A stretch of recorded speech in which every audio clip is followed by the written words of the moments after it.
Осман дәуірінен қалған Бейлер би сарайына келдік. Арқамызда көріп тұрғандарыңыздай. Бүгінгі күнді ақыры осы арнаған екен өзімізге саяхатқа. Сіздерге де видео түсіруді жөн көрдік.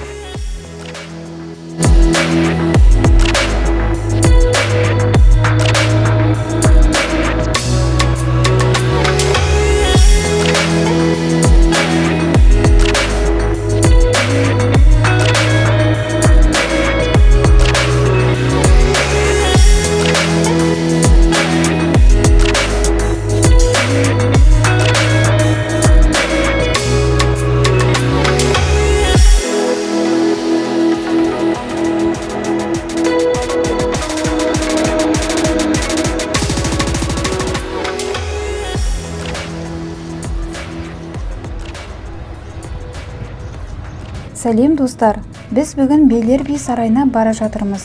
Бұл сарай Стамбулдың Азия жағында орналасқан. Европа жағынан баратын болсаңыз, пароммен немесе Мармарай метромен 10 минутта жетіп алуға болады. Ары қарай кез келген 15-ші автобусқа мінсеңіз, Бейлер би аялдамасынан түсіп қаласыз.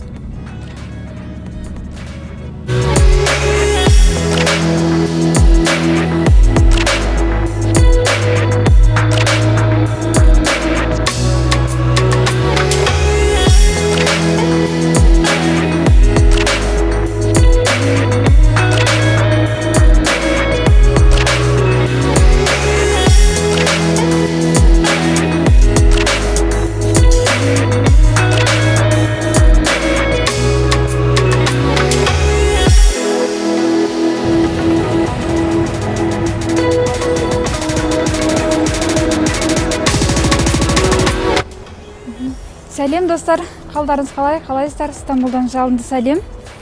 Біз бүгін апта соңы Осман дәуірінен қалған Бейлер би сарайына келдік. Арқамызда көріп тұрғандарыңыздай. Бүгінгі күнді ақыры осы арнаған екен өзімізге саяхатқа. Сіздерге де видео түсіруді жөн көрдік. Ендеше бірге тамашалайық. Сіздер бізбен бірге болыңыздар. Сарайға кіру құны ақылы, шетелдіктер үшін 50 лира. Айтпақшы, дүйсенбі мен бейсенбі күндері жабық болады. Қалған күндері кешкі сағат 5-ке дейін жұмыс жасайды. Достар, ана жердегі билетті алып келген екен, мына жерде бар, мына жерде аудио гид, мына жерде ол бөлек. Біз мына жерден осындай не алдық, бас-басымызға адам басына гид. Ішінде бүкіл ақпараттар бар, әртүрлі ағылшынша, орысша қалаған тілдеріңізде гид, аудио гид ала аласыздар.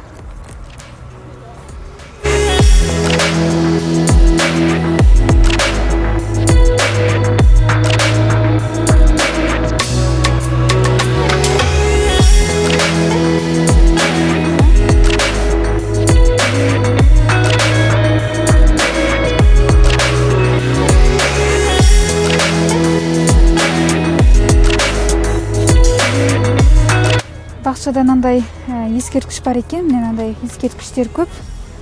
Мына ескерткіш тарихи ескерткіштердің бірі екен, Франциядан сыйланған сияқты. Мына неден көрі, еліктен көрі маған жылқыға көбірек ұқсап тұр. Қараңыздар, жылқы сияқты, мына жері жазылып тұр, анықтамасы бар.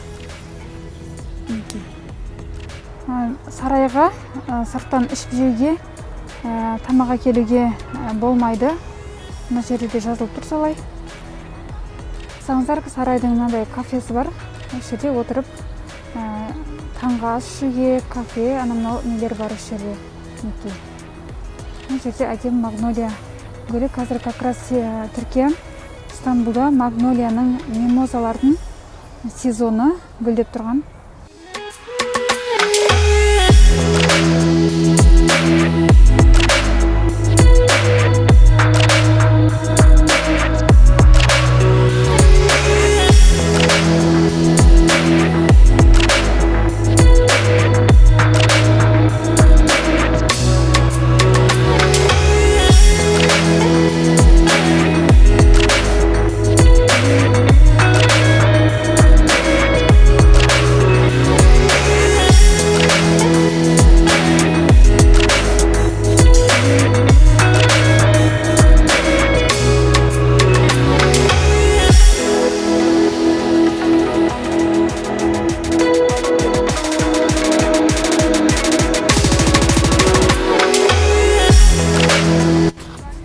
сарайдың алдыңғы бақшасын аралап, артқы бақшасына келдік.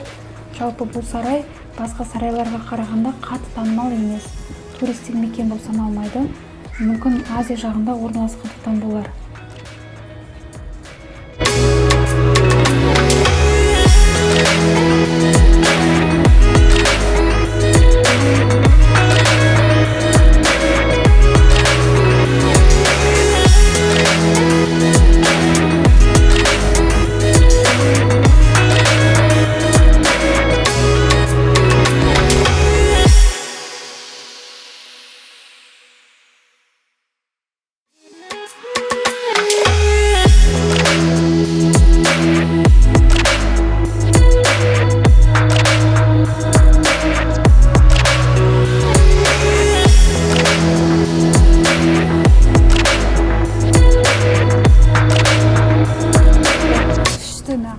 Мына жердегі тұрған гейкел бар ғой, ескерткіштердің бәрі тарихи ескерткіштер. Оның үстінен маған қызықтырғаны артымыздағы бамбук ағаштары.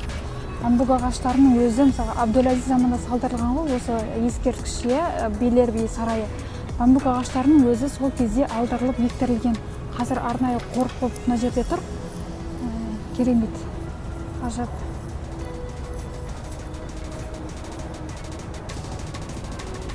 Жалпы байқағандарыңызда Осман сарайларының ішінде көп осы жолбарыстың, барыстың ескерткіштері өте көп. Бұлар түріктер өздері жалпы аслан, өте қатты жануарлар, өте қатты жақсы көреді. Қазірге дейін осы түрік аналар балаларын осылай еркелетеді. Аслан парчам, аслан ұлым деп еркелетеді. Бұлар үшін, түріктер үшін асланның орны ерекше.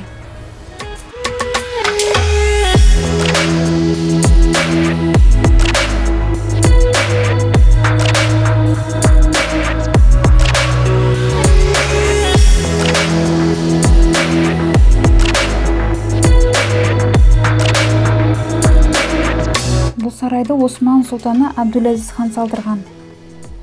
Сарай іші өте керемет, әдемі ғой. Европа стилінде салынған нағыз хан сарай дерсің. Әсіресе ішіндегі жиһаздар, орындықтар, сәулетті нәрселерді көрген кезде айтпақшы, осы сарайда Османның 33-ші сұлтаны Абдулхамид хан сүргінде болған. Өмірінің соңғы 6 жылын осы жерде өткізген. Тек айт мерекелерінде ғана отбасымен көрісуге рұқсат берген. Бұл сарай жаздық болғандықтан жылыту жүйесі жоқ. Біз наурыз айында келгеннің күннің өзінде тоңып қатып қалдық. Достар, көріп тұрғандарыңыздай, мына бөлме Абдулхамид ханның жатын бөлмесі. Дәл осы бөлмеде марқұм Аллах деп жан беріпті. Бүгін тағы да көңіл күйім түсіп тұр десең, себебі ішке кірдік, бірақ сіздерге көрсете алмадық, себебі бұл жақта да фотоға түсіру болмайды екен. Сондықтан біраз сол жағынан көңіл күйім түсті. Атак өте керемет. İçerisi muhteşem, güzel. Harika bir saray. Mutlaka gelinmeli. Mümkün olduğunca internetteki fotoğraflardan paylaşmaya çalışacağız bakalım.